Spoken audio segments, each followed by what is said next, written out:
Hello everyone, I am Tacet and welcome to the Gyms of War Guild Wars week 36, day 6. It is a yellow day, and today we're going to be running all Daemons, going for the safer build just to build up our points because we're actually quite a bit down as we're missing 3 people right now.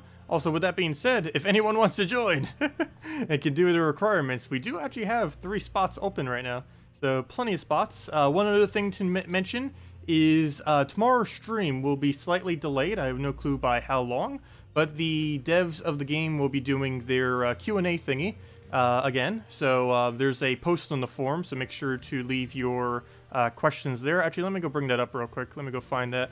But yeah, they have a post on the forum. They're getting a bunch of questions, and they're doing the Q&A tomorrow night, if I'm not mistaken. It says the 15th, but in Australia, it would be their 15th, which is why it says that. Let me see. Wait, is not tentative schedule, it'll run it on, oh wait, never mind, they're not. We're running on Friday midday, which is 8 p.m. Oh, never mind, it's on Thursday. Why did I think it was tomorrow? Ignore what I just said. Then why does it say the 15th? Okay, maybe that's just when she's posting it. Yeah, it probably is, never mind, okay. My bad, that completely threw me off. Okay, never mind. Ignore everything I just said. Ignore it all. But yeah, yeah, never mind. I have no clue why she put that date on it then. But yeah, it's Thursday. Scratch that. Thursday's the Q&A. Hello, Simple. Hello, Barang. Welcome, welcome. How much is our requirement these days? 500, actually no, we upped it, didn't we? 1 million gold, 300 trophies, 1.5k seals, and just being able to do decent in Bracket 2 Guild Wars. And we should hopefully be getting back to Bracket 1 if we can actually get the guild filled. Yeah, we had one person temporarily leave, one person permanently leave, and I actually have no clue what happened with the third person. They actually left, I think, a couple hours ago, and I didn't actually see what happened with that. What do we do here? We'll throw the famine. We'll do that on first slot, just get that out. One less in furnace. That's really weird. You normally don't see a first slot in furnace. I wouldn't really advise that, since it's pretty easy to get countered. Also, did I accidentally go on PvP instead of Guild Wars? Why do I feel like this is not Guild Wars? Probably, knowing me. That would definitely be something I would do. We'll go through the explosions.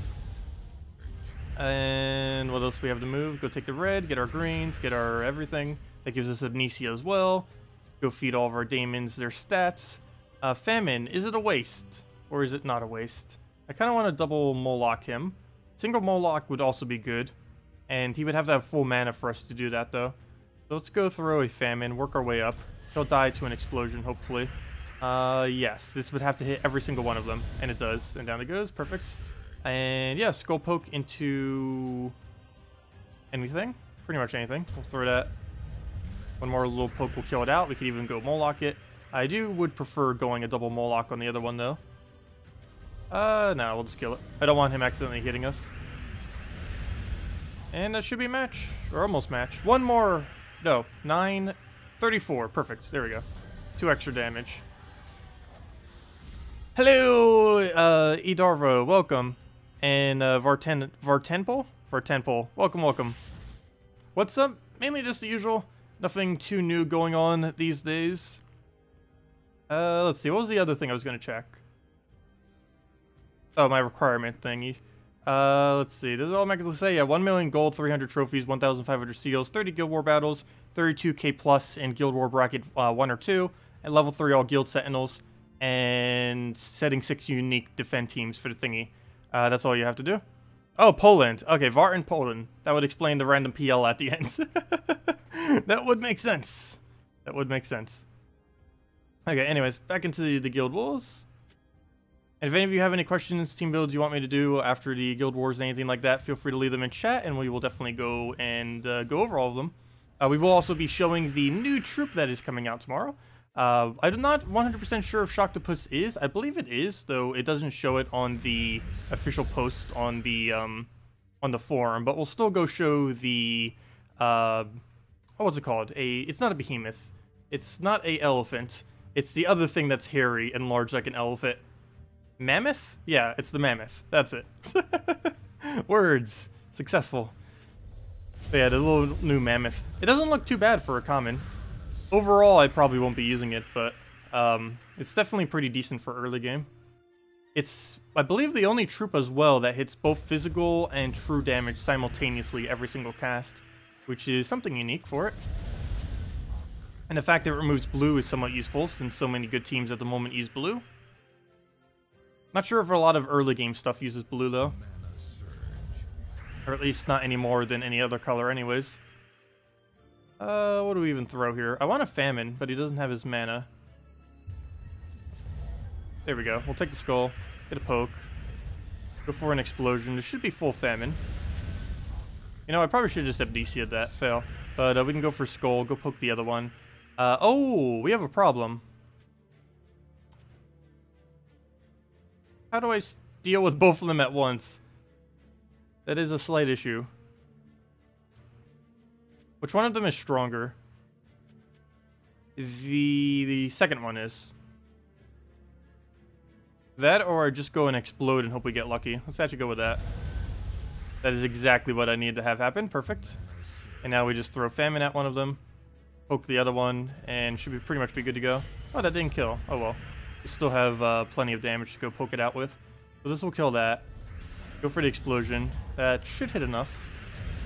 And it does. And now we just need to poke out the little spirit fox. I won't be able to do it with a... Yes, I can. Never mind. Extra turn. And then another skull. And down it goes. Oh, could have even gotten a little bit more points if we would have exploded there too. Oh well. Ask the devs to bring a new game to get trophies other than Arena.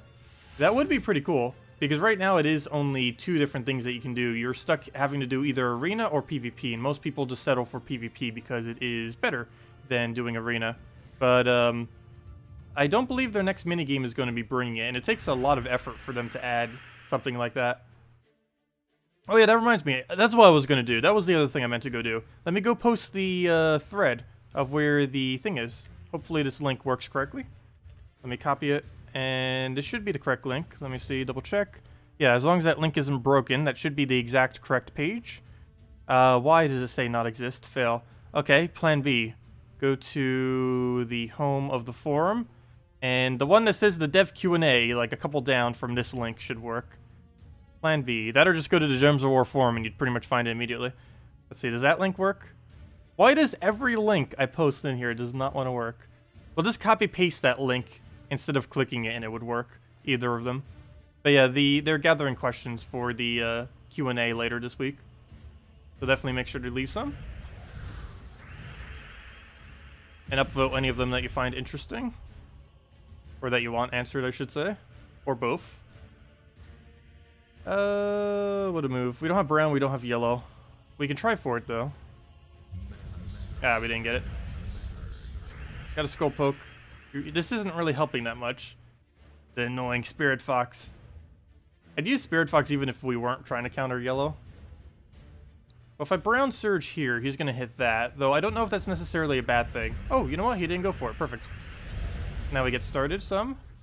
Would be great if we actually had a famine right about now. We'll go and explode the greens.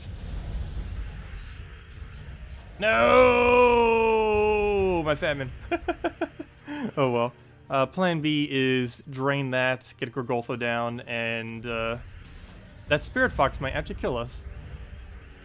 We'll need to get Amnesia so we get an Inferno King there. Let me get rid of all the yellows before it does. Oh no, now it's going for my Summoner.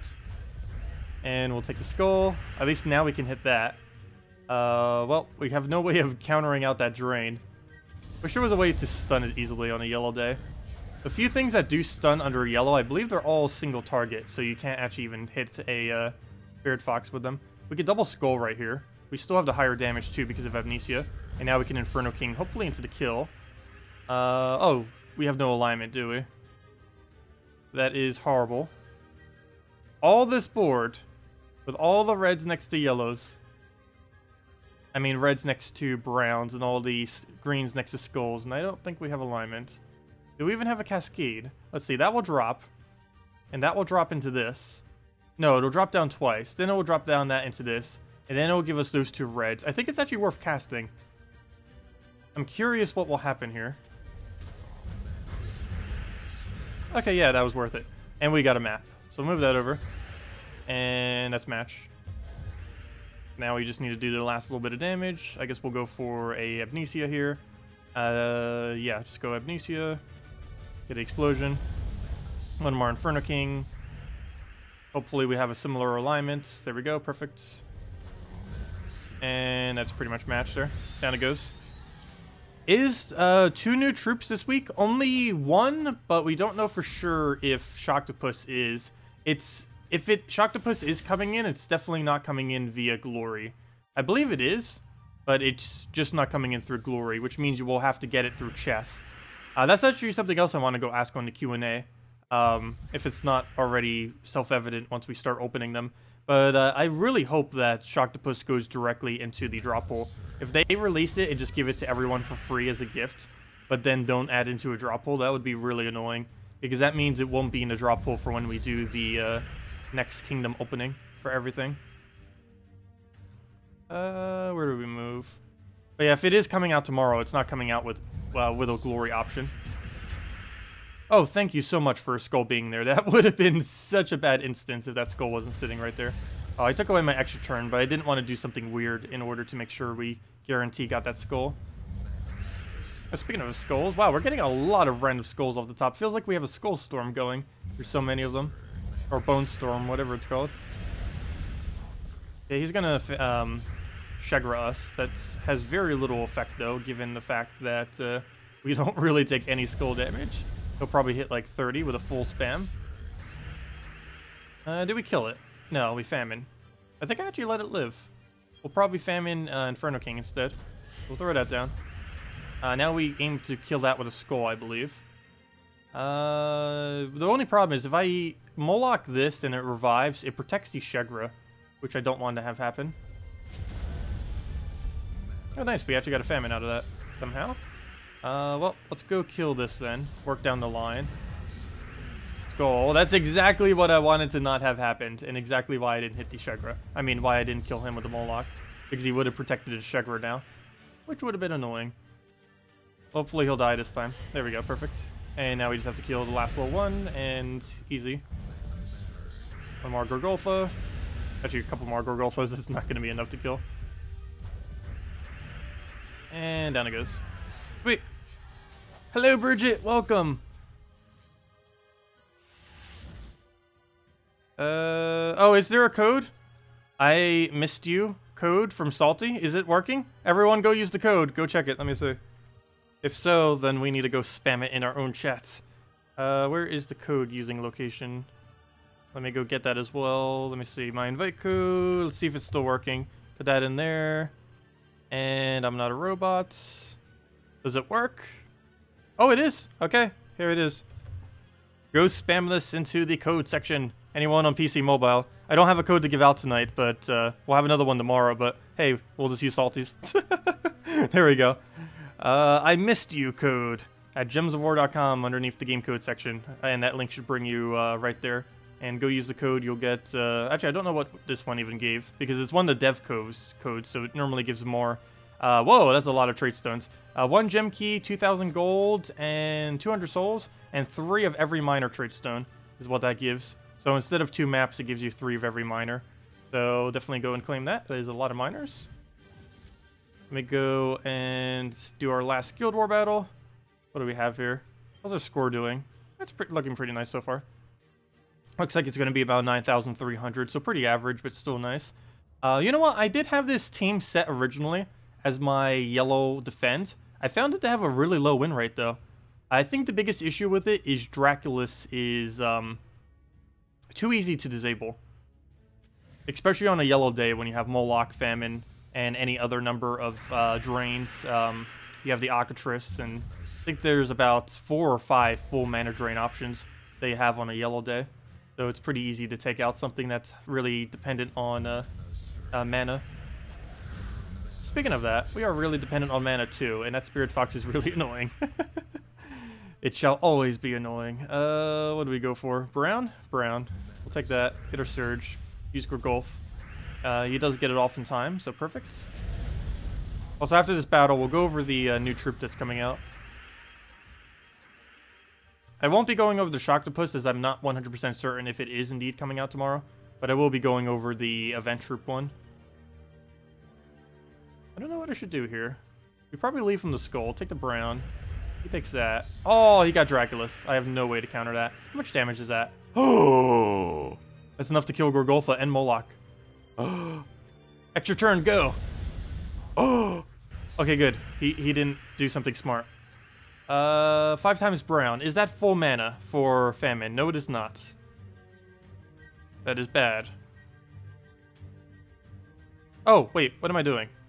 I have Moloch. I could just drain him. Never mind, that is not bad. We could just do that. Now we have to deal with Spirit Fox, though. Okay, let's go, and he's probably just going to use On Famine. In this one case, I actually don't mind him doing On Famine. Normally that would be annoying, but... oh, no, now even better. We could just go and cast him. Yeah, normally that would be annoying, but he has so much HP right now that it won't even matter. Okay, Moloch, we'll just poke him with that soon. Actually, you know what? Why don't we do it now? Well, first we need a Skull. And now we'll do it. Okay, so now all we have is an annoying Spirit Fox. And once that's down, we're good to go. Wow, that is a lot of damage because of Humility. You can actually one-shot my Gorgolfa if not. Oh, should have taken 5 times Brown first. Fail. Oh, and now he's 1 mana short, of course. What to do? I guess we go for an Explosion. Hope we get lucky again. Nope, not quite. Oh, but he aimed for Famine instead, so I guess that's partially lucky. He didn't actually get a kill. And now we just go and explode. We can't still target it. Oh, you know what? Let's go poke it then. There we go. Poke it again. And yeah, that's pretty much match. Go for a Gorgolfa. Get a Famine on it, get a Moloch on it, and that's match. If we don't need a Skull. Let's throw this first. Get an Explosion. He gives us a Shuffle. Anything good to move? Not really. We'll just go take the Skull. Take it into a Brown so we get Famine as well. Didn't even need it. I didn't even see we got so much attack. And down it goes. Sweet. Oh, also yesterday, on last stream, we hit the halfway mark. And we have hit the 650,000 souls. And hey, I called it. 9,300, right in the mid-range. But yeah, we hit the 650,000 soul last night when we went to go Fair Shroff farm for a little while. But yeah, we are now halfway to 1.3 million for when the Soul Forge gets updated. You have a question. Why do you do only 3rd level Sentinels? Mainly because they ended up doing a nerf to the amount of gems we get from guilds. So we calculated it out, and pretty much, unless we're going all the way up to the top 3 in bracket 1, we really have no need to be going for higher Sentinels. As long as we can sustain within bracket 2 and 1, or 1 and 2, we're actually getting about as much resources as 4th place to 10th place. Like the same amount that all of them are getting, we're actually getting. We might even be getting a little bit more than them if they're throwing even more at the Sentinels. But yeah, there's really no point in going any further than the 3rd. It starts increasing by so many more gems to try to get those extra stats that it's not worth it in the amount of extra gems you get from actually winning Guild Wars. Because as you can see right over here, we are currently getting 200 gems. If we were to go and upgrade our Sentinels to max, we'd have to be getting at least within the top 6 for it to be worth it compared to where our current location is. So because of that, we've kind of just been doing a little bit less. Especially because if we ever even lose 1 member on a given week, let's say we have 29 out of 30 people, then we basically can't even get there. Maybe after 27 out of 30, we would consider it once they make that change. I believe it's coming next patch, though I haven't heard any 100% confirmation on that. I'm almost guaranteed it is, though. They have mentioned it quite a bit. But once that does come, we might start maxing our Sentinels again. I'll have to see. Some people already do, if I'm not mistaken, or at least their magic. Quite a few people like to get their magic all the way maxed and just leave the other ones at level 3.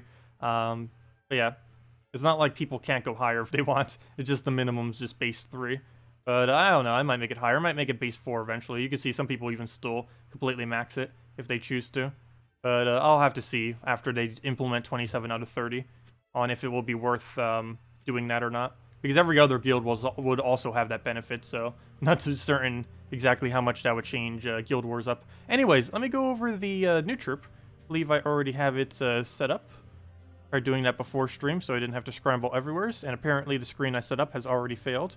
So, never mind. Let me see. I'll find the correct screen. Let's see. I know it's in here. That's weird. I had it set up earlier. And now it's... What? The screen I had is now null. Okay. What? Hold up 1 second. I will get this working. I don't know why it's not working. It was earlier. Yeah, it went null for whatever reason. I don't know how to fix that. Hold up 1 second. I tried making this easier, and apparently it just made it harder. That's not good. Okay, I have a plan B. Let me X out of that. Bring this up. Bring that up. Put that there. I'll get this. Let me see. No, don't discard it. Do that. Move this here. Put that there. Copy paste. Check this. Click on it. Null. Not it. Not it. Not it. Not it. Okay, let me click cancel. Go back into it. There we go. That's what I wanted to have show up. And that one. Aha! Success! Okay. So, where were we? This thing. The mammoth. So, the new mammoth coming out tomorrow. It is a common, so it's going to be ridiculously easy to get. And you get 3 of them for every 300 glory. It's also a great time to go. You get pure brown arcane trait stone. The main thing that you would use pure brown arcane trait stone on would be the honor, to be able to get the stone skin 10 plus all stats to him. But basically, this is the first troop, if I'm not mistaken, to be able to simultaneously, at 100% chance, deal both physical damage and true damage. It deals damage to the enemy's life and armor, and then removes all blues to boost the effect. If I'm not mistaken, it was a 2-to-1 or 3-to-1. But it also gets to remove them, so if the enemy team happens to be using a lot of blues, you'd be able to utilize that to not only boost ratio yourself, like if they were using a Valkyrie, but also to deny it from them. And yeah, that should be a pretty competent amount of damage. I didn't double check to see exactly what it would be total stats, but I believe at late game that's around 22-22, where it would do 22 physical damage and 22 true damage. So in a way, it's somewhat like a Knight Coronet, except a Knight Coronet that focuses the entire first troop instead of the first and last troop. But yeah, this can be synergized with true damage stuff. What's pretty nice about this too is I don't believe brown has too much true damage aside from Corvash. There aren't really too many browns that you would use as a primary true damage source. But now you have this guy who you will be able to do. The only big issue with him, though, if you do use it within true damage, is you'll have to use him most likely with things like Spirit Fox and Miststalker and such. You can't really use it with Crimson Bat, Tesla, and the others, mainly because they are really blue dependent, and you wouldn't want to remove blue from yourself. But yeah, Mammoth definitely has quite a bit of potential. Particularly for early game people, as this will be one of yet another really good early game brown true damages, or just true damage in general, and this will fill the gap of brown that currently doesn't really exist. I believe in early game, if you had to go with a true damage, you would normally use Wolf Knight, which is pretty bad. So now we have this, so yeah, it looks pretty nice. The only really bad thing about it, or two bad things, it's a common, and the other bad thing is its traits, because it's a common, are pretty horrible. It doesn't have anything that's really noteworthy other than maybe immune to freeze, which will help with Queen Mab. So even more counter to all the blues, because quite a few blue troops do have the immune to freeze. But yep, that's pretty much the new troop. Nothing too over the top, but definitely a really great utility. And we'll be showing that and everything else with him. We're also should be getting the Shocktopus tomorrow, and if we do, I will be making sure to go over that in tomorrow's video as well. And yeah, hopefully that does come out. I believe they are. If you see a male flashing with all the other stuff, that's a pretty good sign tomorrow morning that you did indeed get it. But we'll have to see. I'm not 100% certain yet if we are or not, so I don't want to go over it yet, in case they do make any other tweaks to it. Hello, Manson. Welcome. Won't bring up the dolphin troop again? What dolphin troop? I have no clue what you mean with that. Oh, is it that one fairy dragon from earlier? I still don't know what you meant with the dolphin troop thingy. Yeah, if anyone else has any other questions, team builds you want me to do anything of the such, let me know, and we'll definitely make sure to do so. Also, while I did end up doing it, I completely forgot to do the dungeons on stream last night. I should probably go do that right now. Not like it's really that important, but I do like to get them done. Let's see. What do we do here? He has a big blue. We can poke him. We can't take blue, though, because we're so frozen on it. So we will poke. He'll have that. And now we just do this into World Breaker. Hopefully that's match. No, it won't be. He has heal. And now it will be. Let me poke. And poke.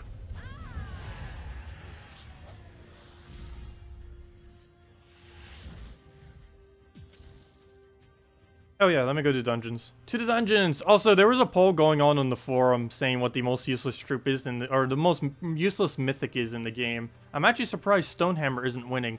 Gargantor is actually the winner of that at the moment. I don't know, I never really considered Gargantor to be the absolute worst. The main reason I say that is because it has Impervious. I don't think I consider any troop with Impervious to be the worst troop in the game. Even when Dwarven Miner had his extremely abysmal trait, I mean, his really abysmal move, where it basically did nothing. I still didn't consider him the worst troop in the game because he still had Impervious at least. So he had something going for him. Anything with Impervious is at minimum, I would say, not the worst. Just because of how useful Impervious is in any circumstance. Dungeons, what I was about to go do. We'll go do that, and let's go wipe these. This is the most important day to do it too, so don't want to miss it on a Diamond Day. Sundays are always the best day to do your dungeons. Where's my quick explorer? I have no clue why I don't have this at the top. I need to go move that later. Let's see. Sharktopus. No, Shocktopus. Shock. It's a community-made troop that should be coming out tomorrow. We'll most likely be getting it in our mail for free to everyone. It's either this Monday or next Monday. I'm not 100% certain which. Pretty sure it's this one, though. According to all the spoiler things and everything, it is. But I haven't seen any official words saying that it 100% is. Pretty sure they have. It just is buried somewhere, so I haven't seen it. There'll most likely be some kind of big announcement of it in-game tomorrow. Or at least with the message itself. If it does come out. What do we need here? Let's go get the last little bit of our mana. Exactly so. And down it goes.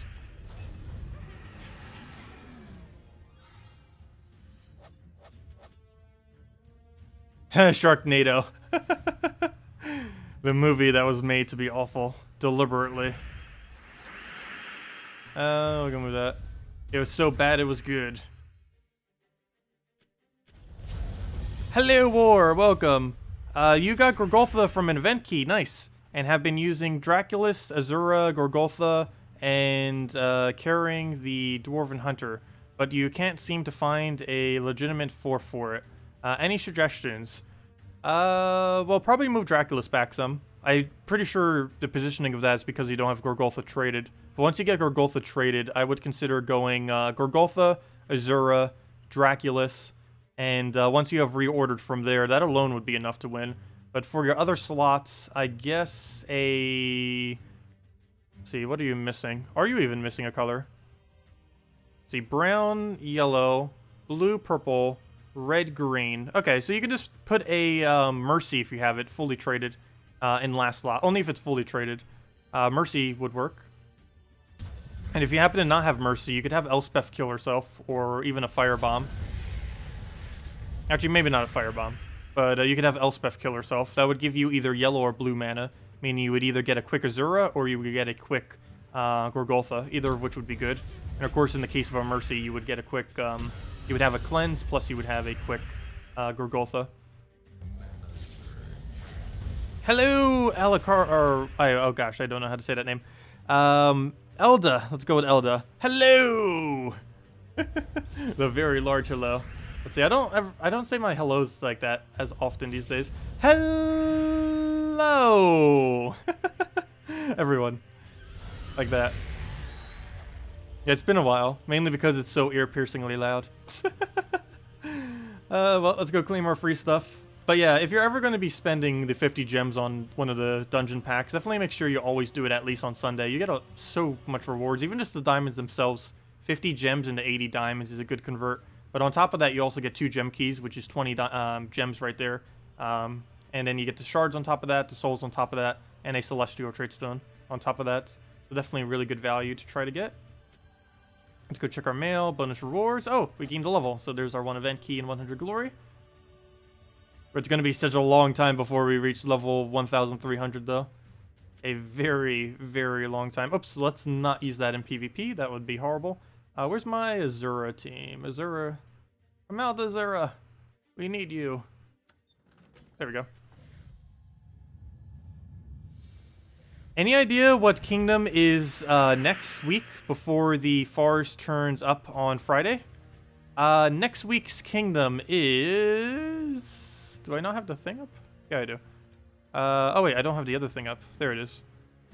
Next week's kingdom is... What is tomorrow's date? 15th, 22nd. Karkaroth. The week of the new event week is Karkaroth. And then is followed by, obviously, Bright Forest. I keep wanting to call it Blight Forest. Instead of Bright. But yes, it's going to be Urskea next week. Wait, that's from Urskea? Okay, never mind. But yeah, it's Urskea next week, Karkaroth the following week, the week of the new kingdom coming out, and then Bright Forest, the Monday after Bright Forest coming out. And Bright Forest is 100% indeed coming on the 26th of this month. Why is there so little blue? There's 4 blues on this board. I guess it's still like a firebomb, so I guess it's okay.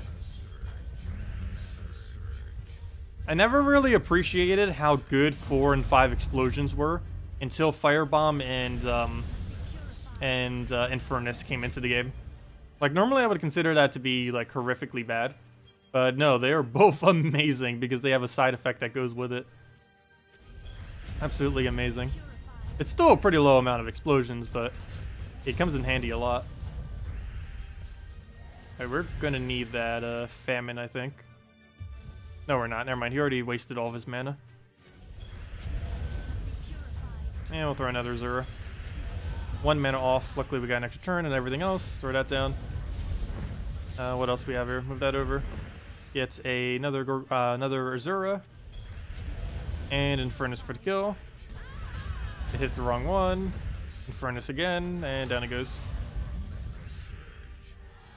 Yeah, Karkaroth hasn't gotten an event for a very long time, if I'm not mistaken. Though there isn't really anything particularly good in that kingdom. Nor are any of the 2 new troops, I don't believe, any good either. So it's forever going to stay horrible. Karkaroth is a really, really weird kingdom in that it actually has some of the highest base HP troops in the game. But all of them are so useless that they never get used. Aberrath is pretty decent as far as its HP, but then it also has, because it has the full heal, but it has Catharix and Green Slime. Green Slime, if I'm not mistaken, is either the 2nd or the 3rd highest HP. I know at one point it was the 2nd. I forget if something else came in. But Catharix actually has the highest. It also has a base armor of 0. The only troop currently in the game with a base armor of 0. Obviously, it still has armor because of Armor Kingdoms and everything, as well as the Defender bonus for whatever reason. But yeah, it's just everything in this kingdom so useless. The only things that are even remotely good is Warlock for soul farming, Void Portal on some instances on a red Guild War day, Mismer because it's one of the Guild War troops, Dark Troll because it's one of the trolls, and that's pretty much it.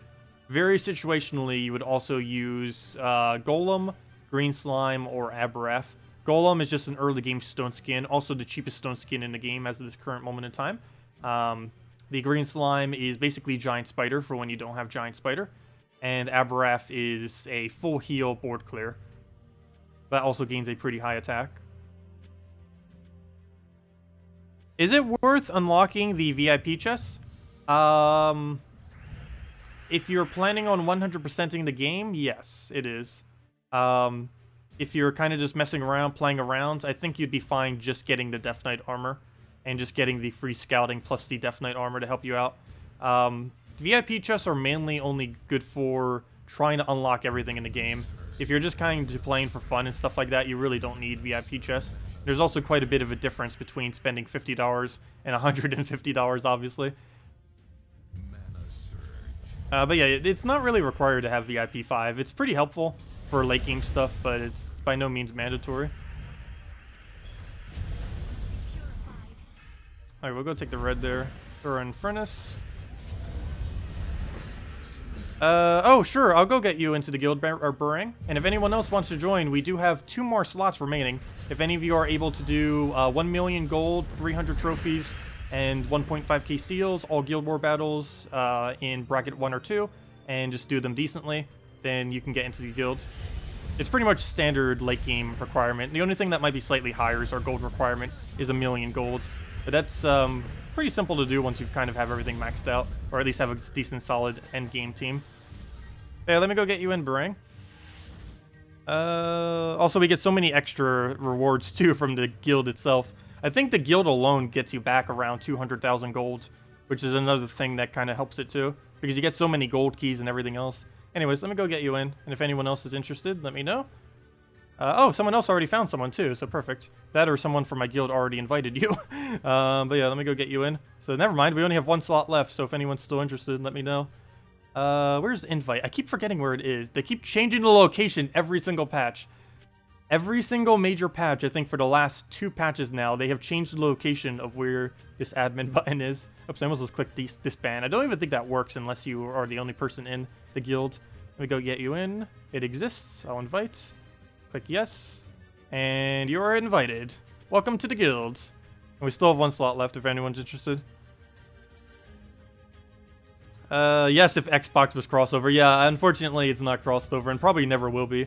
Xbox One is its own version, PS4 is its own version, and the PC Mobile is the only things that are cross-platform.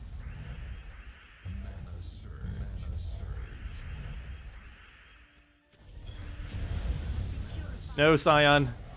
No swiping. Oh, gosh. We'll go move that over. Take the explosion. I never remember Scion being this annoying in the past. I think the biggest thing why it feels so annoying these days is because one of the best things for killing it is skull spam. But skull spam isn't really good against that much. Maybe I should just start skull spamming against it or something. I'm pretty sure the favorite thing I'd like to use against it would be the Great Maul team. I love being able to cast a Great Maul and then having Scion not be able to do anything. Do I give him 5 times yellow? That seems like a really bad idea. But it would kill Scion. So because of that, we shall do it. That gives them so much mana, but I think it was worth it to kill the Scion. Or maybe not, because we're about to lose. Let's see. Can you end your turn? There we go. Finally. And Skull Poke. Do we take or do we not take? I believe we don't. Oh, okay, good. For a second, if we didn't get full mana there, we actually would have been in a bit of trouble. Get an Furnace down, get the Famine actually, perfect. And then we just throw that down as soon as we get the board clear. Get a nice solid Famine. Get it on the most dangerous thing on his team, and we're good to go. We got enough damage to kill him out in a few more pokes. Get another one down. And 1 more should do it, or anything, really, at this point. And we'll just go and explode, get the last little bit of our mana, and down it goes. Don't even need anything else. Any plans on an updated Defend Team video? Well, I did one kind of recently for Guild War Defense, didn't I? No, I probably need to go update both. There's actually a question being asked next Q&A stream this week, and I'm really curious what their answer will be to this. And it's basically on if they're going to be doing anything to change how you defend in PvP, because it's pretty broken how you currently defend in PvP, because it doesn't really matter what you set. You can set something ridiculously weak, you can set something related to the event, or you can just set something ridiculously overpowered, and there's no real benefit or consequence to any of this. Not like how it is in Guild Wars. But I guess I could go over it again. It hasn't really changed much. Most of what get used in Defend is basically the same it's always been. The only thing that's slightly different is maybe how you defend in Guild Wars slightly. But that isn't really that much different. It's basically just the trends on each day that has changed. The teams have still pretty much been pretty similar. Like all dwarves on a red day and stuff like that. A spirit fox on yellow day. Just those certain trends that tend to be done every single time. seeing this team as at least one of them that you're going to be facing. Basically, the Nobin brothers, Fizz Bang, Grappa Pot with one other troop is pretty common in Guild Wars because most of this doesn't really work with any other team. So if you put them all together, then boom, you just got yourself a solid team without blocking anything else. That's the only real big issue with trying to figure out defend teams, I feel like. It's not even trying to figure out good defend teams. It's trying to figure out 6 good defend teams without repeating any is the harder part. Because it's really easy to make decent defense. It's just hard when you keep losing the troops that you can use. Like if you use a Famine and Queen Mab, well now you can't use another Famine and Queen Mab for the other 5. And you have to keep thinking that way as to what would actually be good for each day.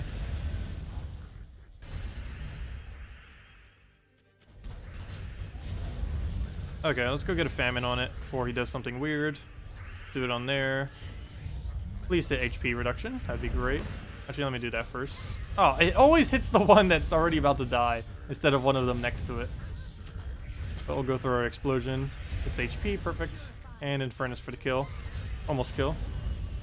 And have a Famine. What is the most important to concentrate on at the low level? Oh, I will be covering a video on that really soon. That I have been meaning to do for ages. But yes, at a low level, you're level 50-ish. The main things that you should be focusing on at level 50 would be, if you don't already, make sure you have every single kingdom unlocked. There are 30 of them.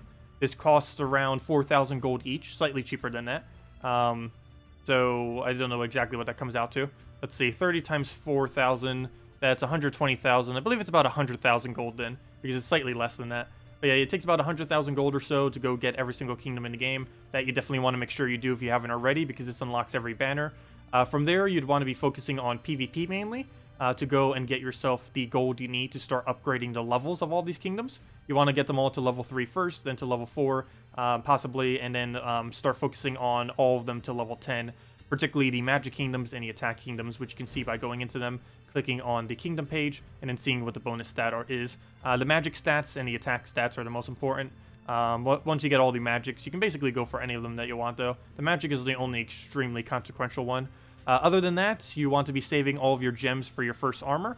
If you haven't already, you can pick up a 50 gem armor. Where are armors?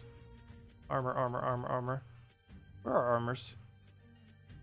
Wait, seriously, where are armors? Hold up. Did they move where armors are? Do you buy them under the armor page? I didn't even notice that, because I never had to buy armor. Never mind. Is this where you buy armors now? Okay, my bad. Well, apparently you buy your armors in this page now. But anyways, you'd want to, you can either pick up an assassin or a dwarven armor for 50 gems, or if you're patient, you can just keep waiting and go and just save for celestial or dragon armor. Dragon armor I would advise getting first. There we go. Armor bonuses. Dragon armor I would advise getting first because it has 100% gold bonus. You would eventually want to get celestial armor as well if you're not going to buy Death Knight armor. But I would definitely go for the gold one first because there's a lot of things that require gold early on in the game. It can also help you getting into a better guild. Other than that, you'd pretty much throw all of your keys immediately other than event keys, which you'd save for good events.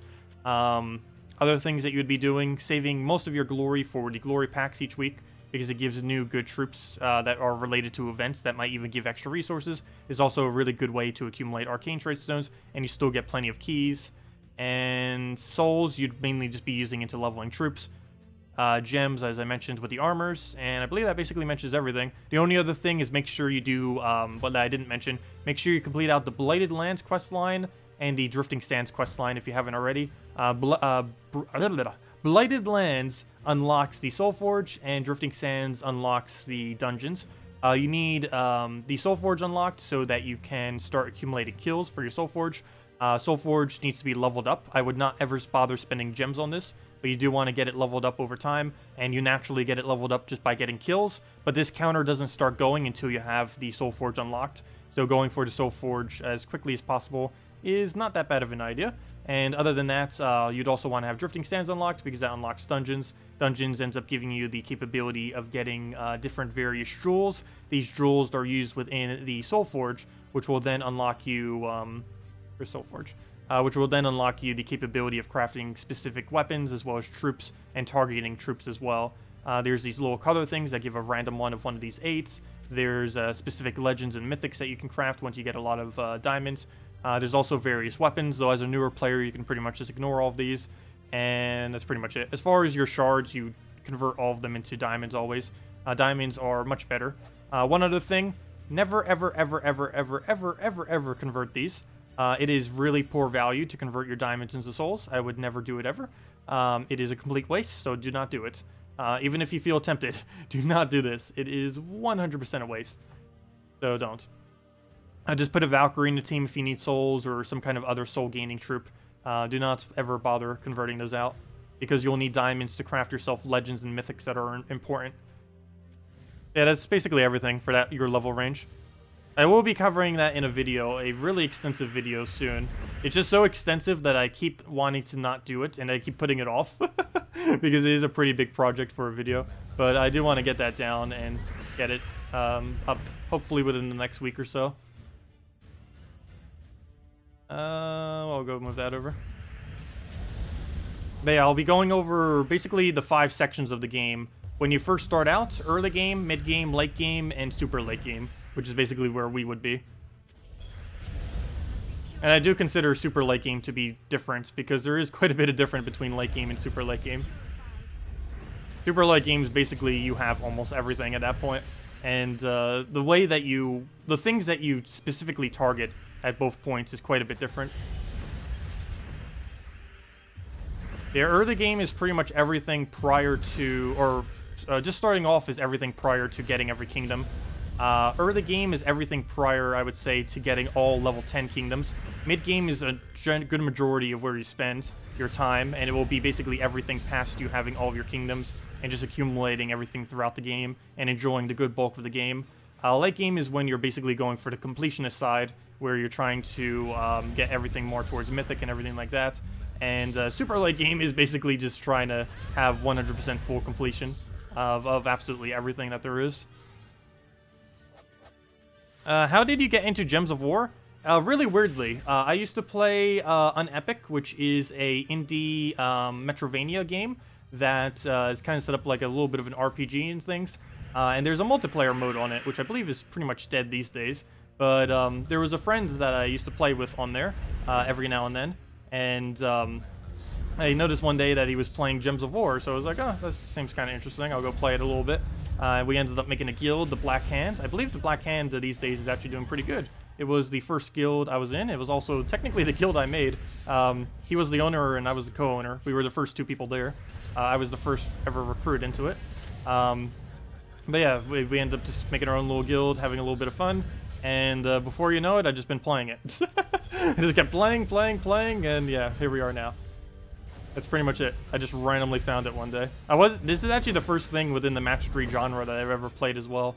I never played anything within the match 3 genre prior to this. Quite a few people that initially found Gems of War found it from the puzzle quests and everything. Because of course the developers that made this game have made quite a few games beforehand, most notably all the puzzle quest games. But yeah, I never came or played any of that prior. I just saw Gems of War one day, started playing it, and here we are. Yeah, I played it pretty much this day it came out, or a few days after. And that was a little over 3 years ago. Hey, an arcane trait zone. But yeah, the game has changed so much since it first started. I would barely even recognize it if you show, like, day 1 compared to what it currently looks like. It is a very, very drastic change. Some good, some bad. I think the one thing I miss, which now that you can use Dawnbring in Arena has kind of also been removed from this game, is the feeling of having everything at such ridiculously low stats. The closest thing that's really like that right now in the current version of Gems of War is Arena, of course. But now with Dawnbringer, that destroys the whole balance that was kind of around that. But imagine Arena, except with the choices of PvP. That is what the game was pretty much like when it first came out. No traits, no anything special, just base level 15 troops. Actually, at the time when it came out, it was only base level 15. I mean, base level 10. But yeah, really low stated troops, mainly using their boost ratios and everything else to try to kill each other out. That's basically what the game was. A lot more simpler. Still really strategy based, but quite a bit different than it is now. What team you use against Goblin team? Either a Queen Mab or anything. Generally, as long as you have something as either a high single target damage or a mana drain, you'll be fine against 4 times Goblins. But yeah, I would definitely advise having fully traded Queen Mab or any freeze. Other freezes, if you don't have that, is a Ice Golem or Borealis or... get what another viable freeze is. But I know those 2 are pretty decent. But yeah, just having a freeze is pretty nice. It'll make it so they can't infinitely loop against you. More often than not, I'll just go and try rushing them down before they get looping. But sometimes they just go crazy. Freeze is the easiest way to just make sure that that doesn't happen. Or at least mitigates it if it does start happening. Where to move? I need full Gorgolfa, but we don't have it anywhere.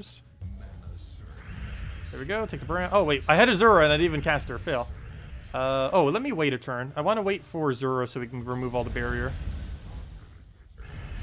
There we go, he'll use that. And then we'll remove all the barriers. And we don't need a Elma Grim yet. I mean, a Famine yet, so we won't throw that down. We'll wait one more turn, I think. Go for another Azura. Keep you into stat reductions. Nice. Too bad she's not full mana right now. Let me throw an Infernus, I guess. I was almost about to throw Gorgolfa just to get 1 mana. That would have been a fail. I'll take that over. Get the Explosion. Get another one down. Looks like we won't even need the Famine. Normally I don't even bother with the Famine on this team. It's just for backup or for the last shot to wipe it out.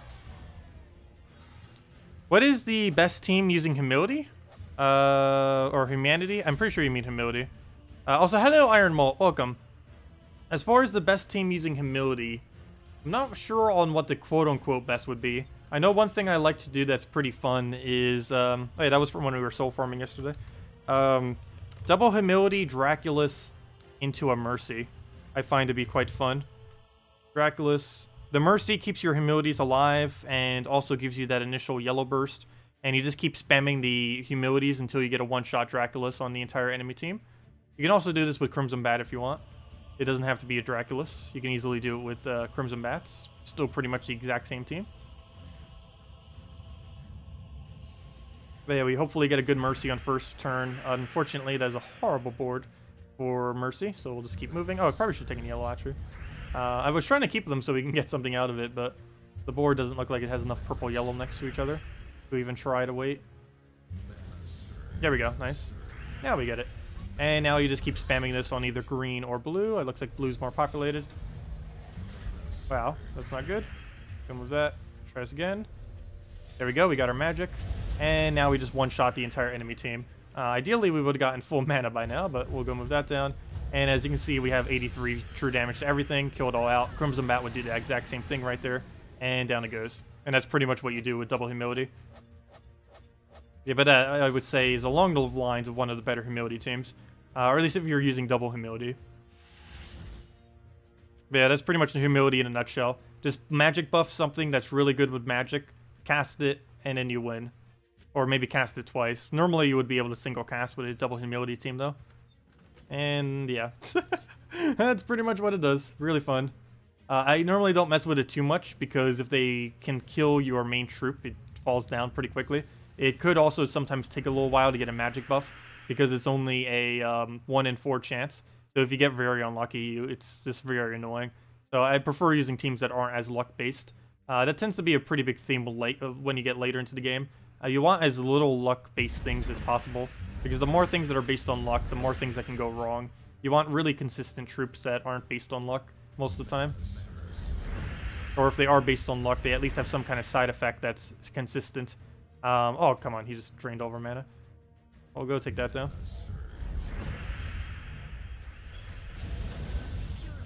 And there goes the drain. I think we can still get it back to full. Or just go for purple, get an Azura down, and go from there. Yes, Scion, but it's only for 3 mana. And of course we didn't Surge. Go take the reds. Take the yellow? No, we need blue or purple, but neither of them are available. So yeah, yellow. No, red. Yeah, red. We'll talk it out to ourselves. And then take that, get an Azura. Should be good to go. We need that backup Famine, would be nice. I don't want him getting his Famine, or at least have a drain for when he does. Good, he takes the skull. That actually is better this time. 1 mana off. There we go. Move that over. Throw the Infernus down. That should hopefully kill it. Of course it doesn't. Oh good, the explosions does. And we'll get an Amnesia killed, and that's match. Which don't even need to go for it yet. And now it goes down. There we go. Any other replacement or Dark or Crimson Mat on this team? Let's see. Well, those are generally the stronger two. You can't use Tesla because she doesn't have a magic boost. I don't know if there's another full AoE true damage that works for that. Oh, you know what? There actually is. Though it would have to be a one-shot for it to work. If it's not a one-shot, it wouldn't work. There's that really common bat that was added to Golvania for Halloween that I very, very rarely ever use. Actually, I don't think I use that at all. I use the Umberwolf instead. But I forget what it's called. Let me go to Golvania. But this little guy, this one pretty much everyone should have. If I'm not mistaken, he's a base rarity rare. So very low rarity. Actually, I don't even have him anywhere near upgraded yet.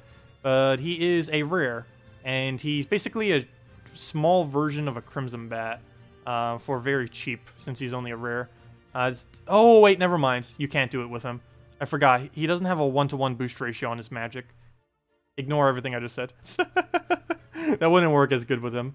You'd be better off just using a full AoE at that point. But yeah, I believe those are the only 2 true damage full AoEs, other than Uriali, which is even more higher rarity. There's either Uriali, Crimson Mat, or Draculus. Other than that, you'd have to go with a with like a Behemoth or KrissTigger or a Dragon Soul or something, or maybe not Dragon Soul because that doesn't really boost on magic, but something like a KrissTigger or something that hits full AoE. Because those are the only 2. There's also the Bat, but it doesn't have a 1-to-1. There's Crimson Mat, there's Uriali, and there's Draculus. And it's a Legend, a Mythic, and a Mythic, unfortunately. But those are the ones that work the best with it. And other than that, you would just use anything that has full capability of hitting all enemies with physical damage. So that would include things like Behemoth, Crimson Bat, Draculus, Elam Grim, Uriali, Guard's Avatar, Garuda, let's see, KrissTigger, maybe even Leviathan, Queen Grapplepots, Queen Mab, what other ones? Sylvania Mora, Traxxas. Dragon Soul doesn't count because it doesn't really gain as much of a benefit from magic. World Breaker, and Web Spinner. So any of those that I just named would work in place of a Crimson Bat, Draculus, or Uriali. But those 3 would be the ideal ones if you ever get them for that team. Marilith doesn't really work because maybe for very, very early game, it won't work with double humility, but it would work in the context of full AoE true damage teams and other similar true damage teams. The problem is it's only the amount of gems she destroys that increases when she gets more magic, not the amount of true damage. And once she hits 64 magic, or I should say 61 magic, when she hits 61 magic, she does 64 gem destroys, and at that point, she can't destroy anything more than the entire board. But her damage is always consistent. Doesn't matter how much magic you get on her. She'll always do 6 true damage to all enemies. So boosting her magic wouldn't really help with humilities.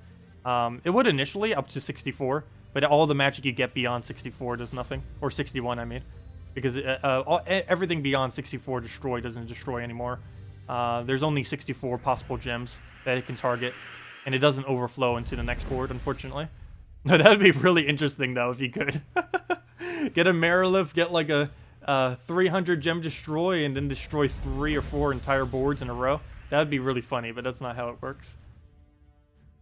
Also, that would basically be instant max mana for everything on your team, regardless of its mana cost, which is why it's not a thing.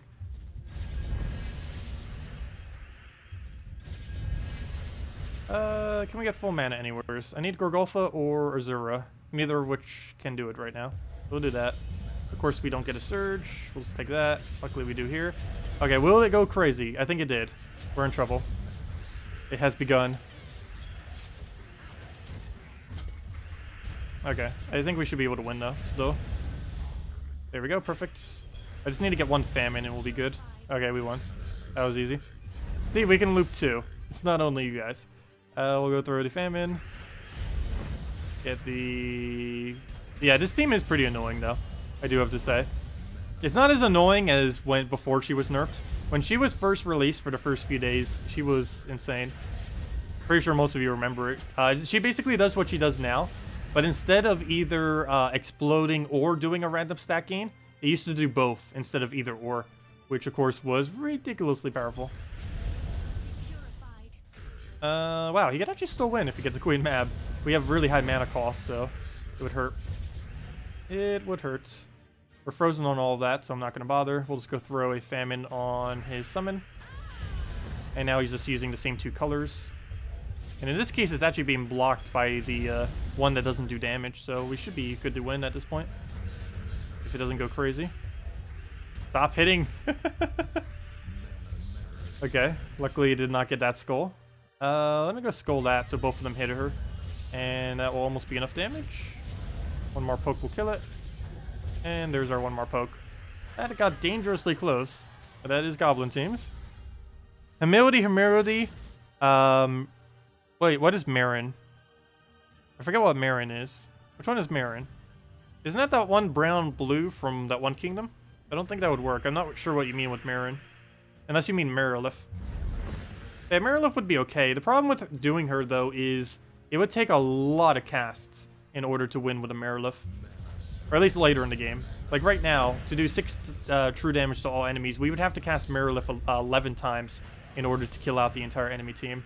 Of course, earlier on in the game, I think that's only like 5-ish or so that you would need to cast. But still, it can end up being a lot of casts compared to just casting once or twice to kill out the entire team. Do we get her the full mana? I give her reds if I do, but he already has full red, so I guess it's fine. Oh, he got Famine. Luckily, we didn't have too much mana, but still. What's the backup plan? I guess get Azura, because I don't want him Scioning. Do we have a drop for an Azura? Well, I guess we'll red into blue. There we go, perfect. We'll do that. Take the skull. I need to poke it. Hopefully we extra turn right here, or else we're in trouble. Good. Unfortunately, the thing we got up isn't really going to help us. Okay, we'll throw that down again. Good. Got Famine. I think we're safe now. I'm going to waste Famine on the Scion, just so we don't get poked. I need to keep his mana. Get the Infernus. And we should be good from here. Skull for free. Oh, take the green. I almost misclicked that. Wouldn't be the first time. And let's match. There we go. What's a good team with Mizmer? Oh, yeah, Arcane Tristan, nice. I don't think Mizmer really gets used particularly in anything at the moment. The thing with Mizmer, as well as every single one of the Guild War troops, the whole purpose for them is to use them within a team where you're just getting a slight bonus out of them. When doing it out of an invading team, normally what it's used with is Elspeth, whatever the troop you want to use is for Guild Wars, whatever it's called, Mizmer in this case. Then one really big purple up front, and then one other purple on the assist. As far as the absolute best thing with a Mizmer, I guess we could go Elamagrim into Infernus. Would probably be pretty strong. As far as cheaper options, I guess a Dragon Soul into a... What's a good purple dragon? It's not Elamagrim. Can't think of one off the top of my head. But I'm pretty... Oh, the new one that's coming in, Next Kingdom would be one. But yeah, I can't think of any other ones off the top of my head. I guess you could still just use a Christine X. But yeah, basically that's what you just use is just 2 really good troops with it. With a for the Princess Elspeth to kill it out immediately. And every single team related to this basically runs the same way. So if you were running, let's say, a array or whatever it's called. I can't remember it. Or something. AR... Did I type it in wrong? It's probably not even AR, which is why it's not coming up. Let me see. There it is. Oh, it's AUR, like Array, for example. You would normally use this with something like a Spirit Fox Draculus Array combo, with something tanking up front. But yeah, with most of these, what you basically do is just use a bunch of troops that synergize, or that get a decent boost ratio off of the +5 magic that it gets, and then you kill it out with a Fizzbang, or with a Princess Elspeth, or anything else. You normally don't actually use the Guild War troop. You mainly only use it for its final trait that it gives, which is for all of them, +5 to whatever its color is. So Mismer's for purple, the Arrays for green, and so on and so forth. And because we're doing that, we would want to go a banner in that orientation. Let me see. What's the minus green banner that gives... is there a minus green banner that gives purple? I don't think there is. Minus green. I know there's that one, but it doesn't give purple. So I guess we'll just go with a +2 purple then. Might as well. I don't see why not. Let's just go all in, get the +2 purple. See if we can get the Element Grim looping. Just go with that. It's... Oh! I got tricked by it! No! I got tricked by the little thing that pops up to hit the refresh. That's actually the second time I did it. There was one other time, and I actually did that the other day. Yesterday I ended up doing that. Not on stream. But I think that's the first time on stream I accidentally misclicked that. Fail. There has been mentions on them moving that location. They said that they're not going to move it, but they're going to add a fade so that it doesn't allow you to do what I just did. There have been quite a few people that has done that, and I have joined them as well in failing that way. Oh, did I just use the exact same normal team? Fail. That is not what I meant to use. I meant to go do what we just set up. Well, we'll go do that in a second. And if anyone else still has any other questions or anything, feel free to leave it in chat. What's Azura troops name and banner are you using? What do you mean by Azura troops? I'm not quite sure what you meant by that question. If you can reword that, I'll go answer it. Not 100% certain what you meant. Is there a best class in the game? Yes. There's a couple different best classes in the game. It really depends what you're looking for.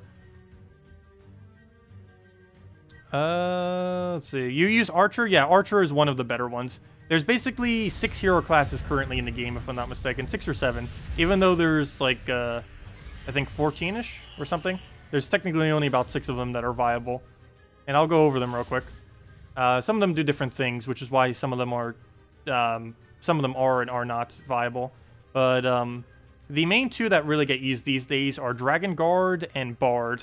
These are the most 2 recent ones to be added to the game, and both of them are also ridiculously powerful. But yeah, let me go over them starting from the beginning to end on the most viable ones. And what's kind of funny is they're all kind of bunched together, the really viable ones. But yeah, first things first, Archer. You get this by getting a free Rowain, and then you also get the Archer class right afterwards from the Forest of Thorns Kingdom.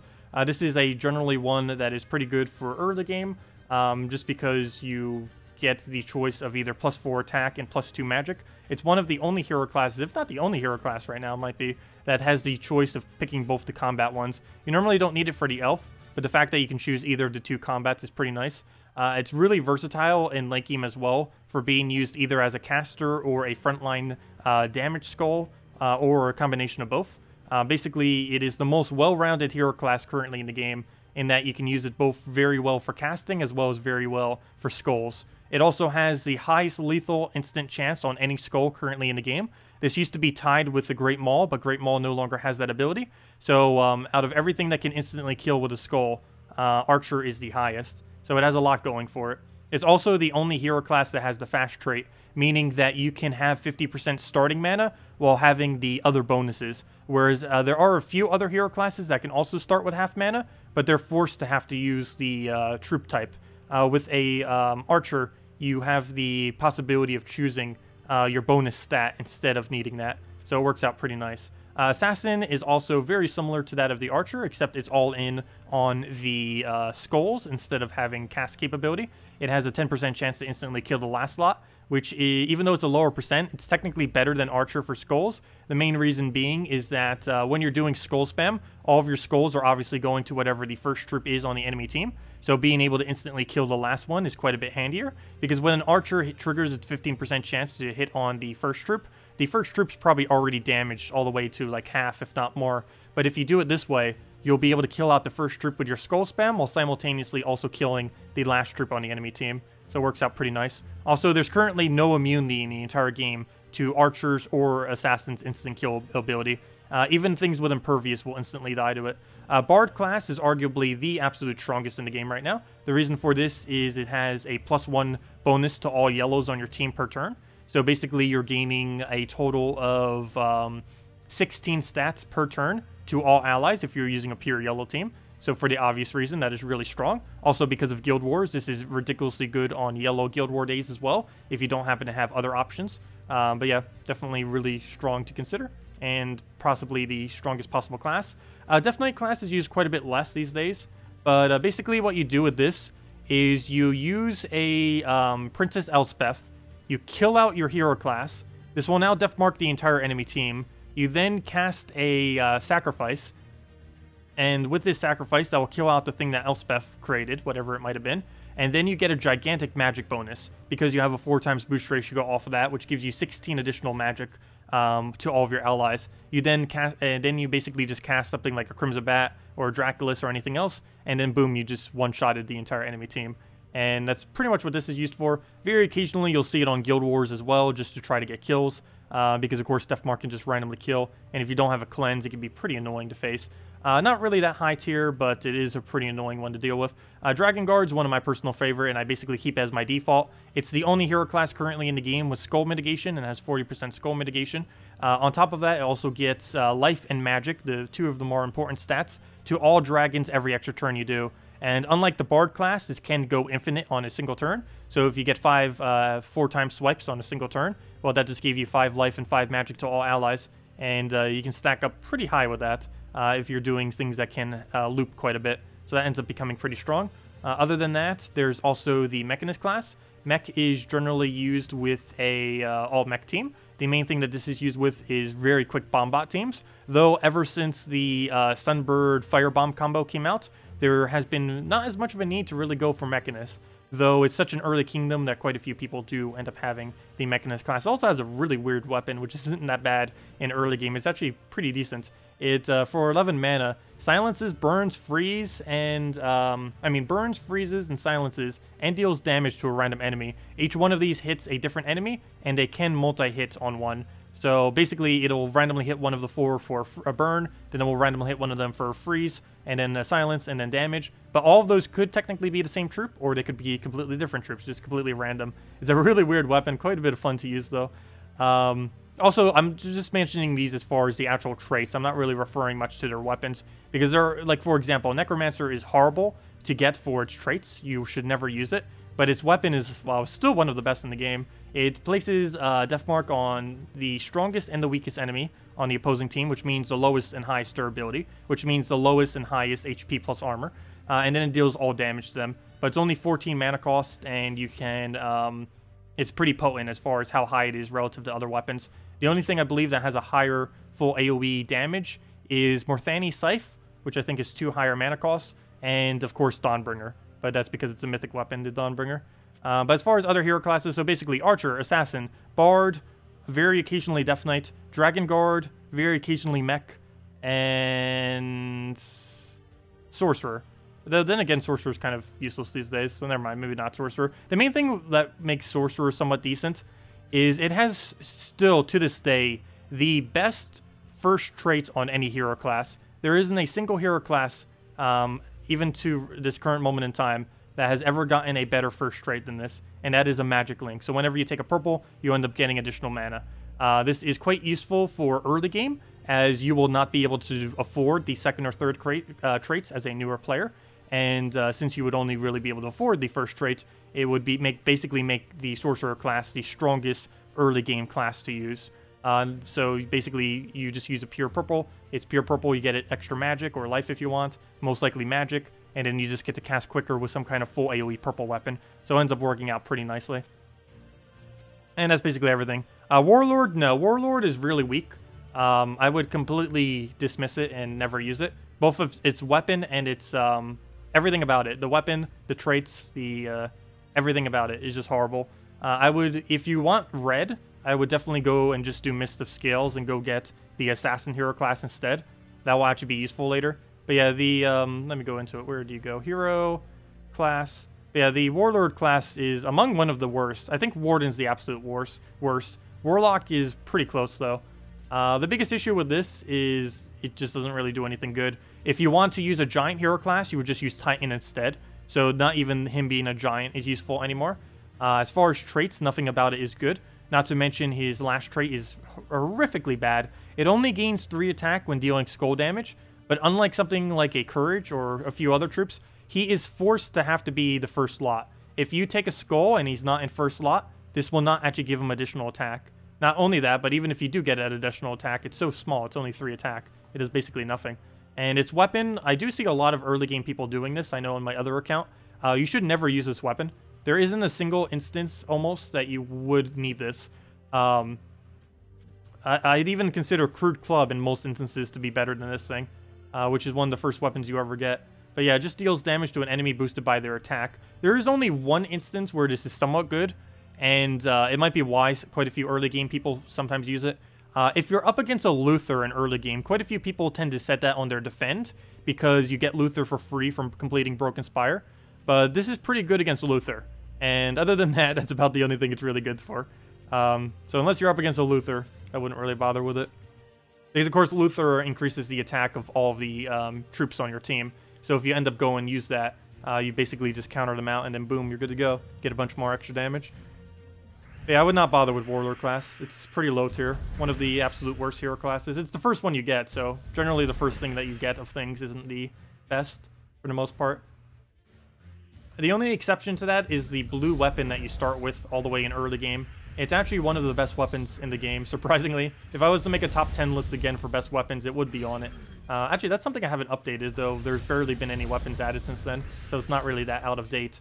But yeah, the 4 mana cost blue weapon and the 4 mana cost red weapon are really decent, because what you can do is just set a +1. Hey, we're getting really lucky with arcane trait stones, or with trait stones, from drops. But anyways, basically what you do with it is you just set a +1 banner to its color, combined with whatever else is on the banner, and you can just get it up with one single pair, even if it doesn't surge. And of course, in early game, you have a lot lower of a surge chance.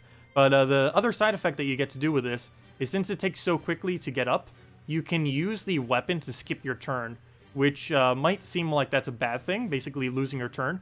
But there are quite a few instances in early game, because you don't have enough board control troops yet, where you can actually use the Hero Sword and Crude Club, or I think it's called Hero Sword, whatever it's called. You can use those 2 weapons to basically skip your turn, so that if you're about to make the board, or if you see that there's only 1 move left on the entire board, and it looks like that one move is going to shuffle the board, you can basically just use your weapon to pass your turn, or anything for that matter, but they get up so quickly that it's normally easy to do. You use whatever you want to go skip your turn, then the enemy takes that move, and then instead of you shuffling and giving the enemy a new board that they can get a bunch of extra turns on, you can get it for yourself by forcing the AI to take it for you, which ends up working out quite nicely.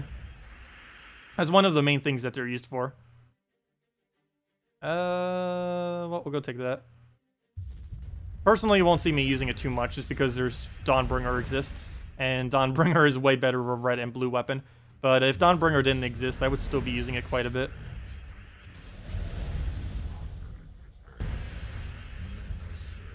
Let's see, we'll get an Infernus down. We'll move that over. Let's see, did I miss anything else in chat? But yeah, if anyone still has any other questions or anything, let me know.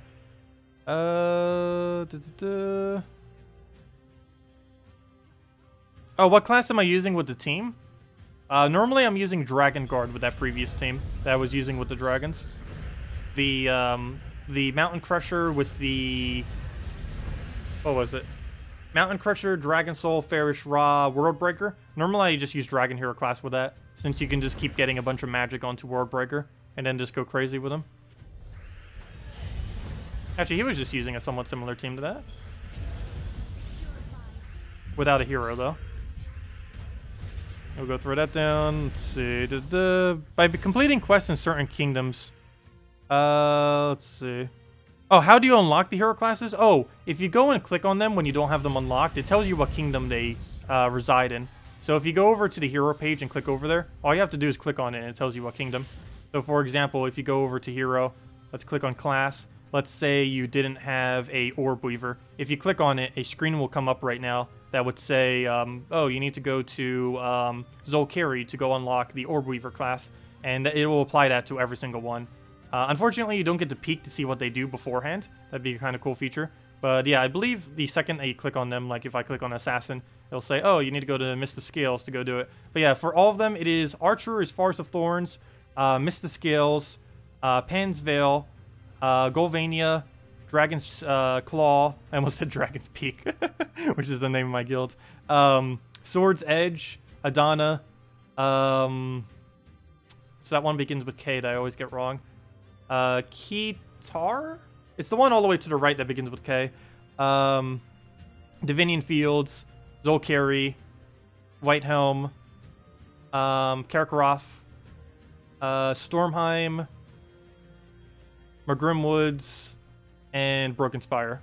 And that's where every single one of the hero classes are obtained from. I think only 1/3 of the kingdoms actually have a hero class at the moment. I'm not sure if they're ever going to give one to every single kingdom or not. That would actually be quite a few hero classes if they ever were. I don't think they ever will be, though. They said that when they originally released hero classes, they did say it was within their intention to eventually add one to every kingdom. Though, given the fact that they also recently said they are planning on going beyond their plan and also adding more kingdoms every single few months, I don't believe they're actually going to be doing that. Because not only would they have to catch up on all the hero classes that are already missing, that would mean every single new kingdom they ever add, they would also have to add a new hero class, which would probably make it too big of a saturation of hero classes. Let's see. You switch from Warlord to Archer, and went and got the War and Peace weapon. Yep, that would work out perfectly. It's one of the very strong combos that you can do early on in the game, so it sounds perfect. Let's see. You were wondering, Sunbird, Rowan, double firebomb versus Sunbird, triple firebomb. What is faster in Explore? I'd probably say the first one, though I don't know for sure if you have lower stats, if the second one you mentioned would be better or not. I'd still assume the first one with the Sunbird and Rowan would be better regardless. The only time the second one with the Rowan might not be better is if you don't have the Magic Kingdoms yet. I mean, not Magic Kingdoms, I mean Armor Kingdoms. Because, of course, Rowan is extremely armor dependent with everything she does. Yeah, I'm pretty sure it'd be the first one in almost every situation.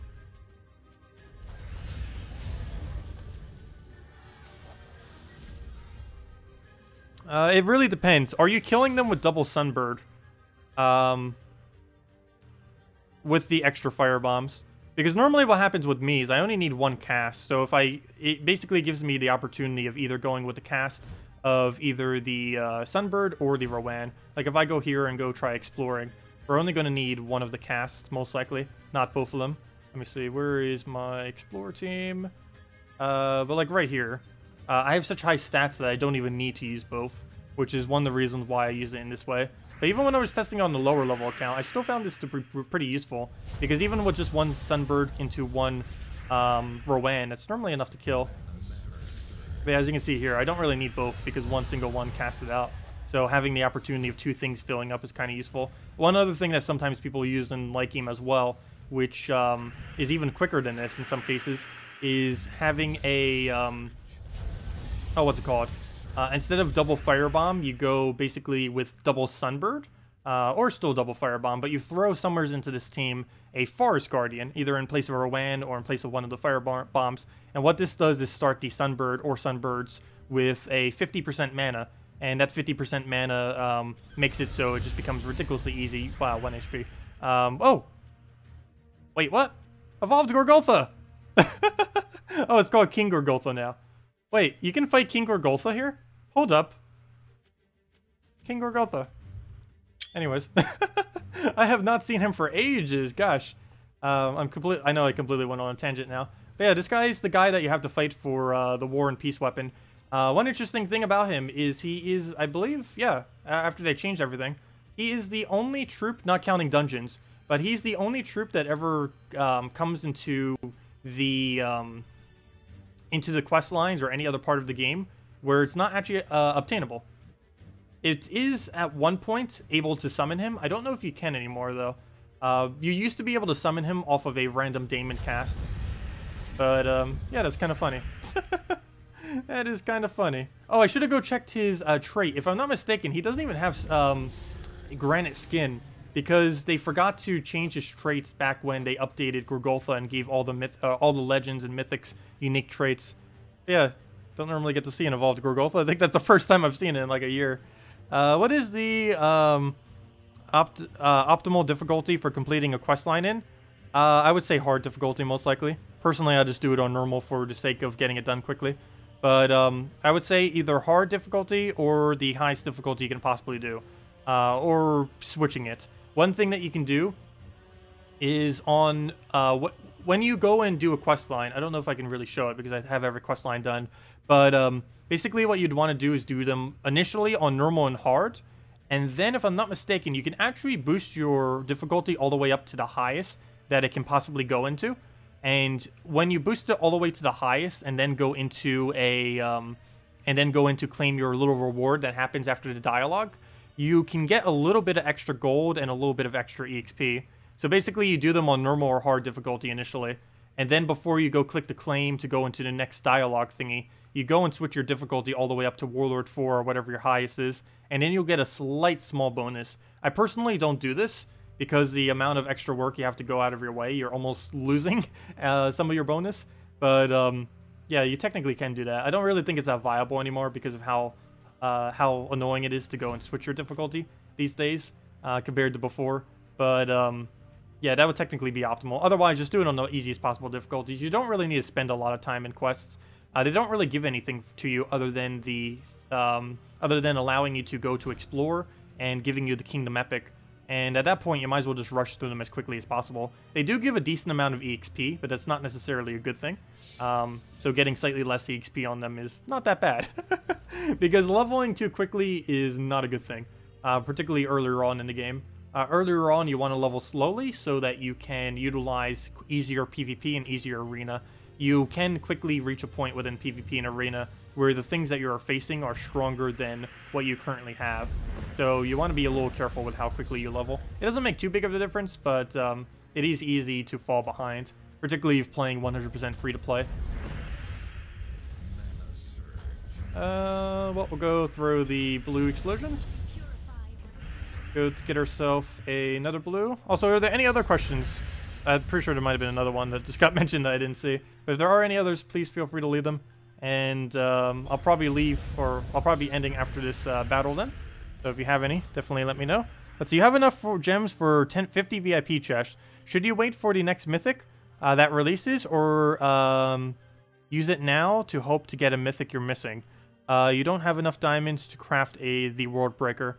I would say wait about a week and a half till the new kingdom comes out, and then open the 50, because you'll also be able to attempt to get the new legends. There's 2 new legends in the next kingdom, one of which is really amazing. The other one, I actually forget what it does off the top of my head, but I would say wait till they come into the drop pool, because you might also be able to get one of them off your 50 VIP chest, so you don't have to spend event keys for it. So I would advise waiting just a little bit longer. But yeah, no mythic will be in the drop pool, so you're still going to get the same mythic chances as you would right now, but you would also have the chance of getting the 2 new legends that are coming in very soon. Not next Friday, but the following Friday. The 26th, the new kingdom is being added. Also, I think we just lost. Let's see, we'll go grab that. We can get a purple, that'd be great. I don't think we can anywhere, though. Purple or blue, doesn't matter which. Well, at least it dies to burn. That burn actually lasted for a very long time, wow. Good, we got double magic reduction. That's actually really good on him because now he only has 2 explosions, so he does almost nothing. So that kind of saved us right there. That could have been a full famine if he had full explosions. Wow, we have so little team left right now. Hopefully this is enough to actually win with. We should be able to. If we can get famine up, we will hopefully be safe. And then we just needed to go into an Azura. Okay, I'll take a skull, throw the famine. Famine his famine. And now we just have to deal with death. As long as he doesn't poke me, should be good to go. Green into a blue or purple. Oh, or both. Well, that works. I only needed 1, but both of them works. Nice hits. And oh, he has barely any skulls as well. That's convenient. And now we can just go throw a famine into the win. And down it goes. Yeah, no problem. Does the EXP gold and souls increase stack up if you buy a pack in association with the armor bonus? Yes. All bonuses don't. All bonuses add up, but they add additively, not multiplicitly. So, for example, if you have, let's say, a total of our bonus right now, which, let's say, for example, we have 175% extra souls that we gain per battle. 100% off our armor, 50% off our guild status, and 25% off our VIP. Let's say we got this thing, the Ring of Wonders, and we got an additional 50%. This 50% would only bring our total percent to 225%. It would not increase the entire amount by 50%. It's just adding another extra 50% of these. It just adds, it's all additive, not multiplicit.